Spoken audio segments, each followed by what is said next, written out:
looking at the rehabilitation of the refinery, how would you say this will align with Nigeria's broader energy transition, especially in the aspect of the reduction of dependence on imported fuels?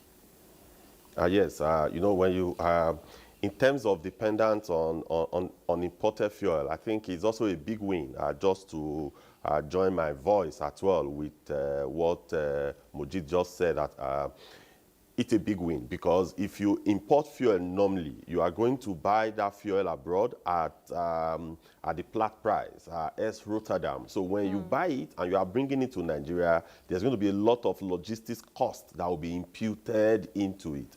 The cost of hiring vessels, the cost of bringing the bigger vessels and getting the smaller vessels to tap from the bigger vessels, the cost of moving it to the tank farms. These are all logistics costs that will be associated with the importation of any petroleum product, be it PMS, DPK, or AGO. But with us producing locally, that cost is going to be minimized.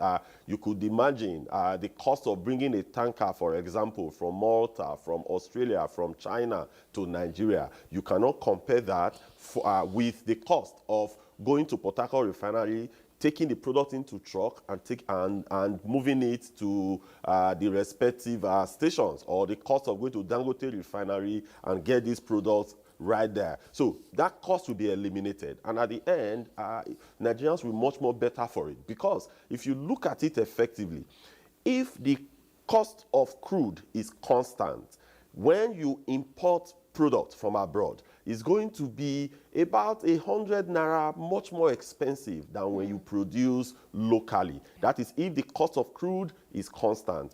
So relatively, it is better off for us to produce locally with all the associated benefits that both of us had reeled out this evening.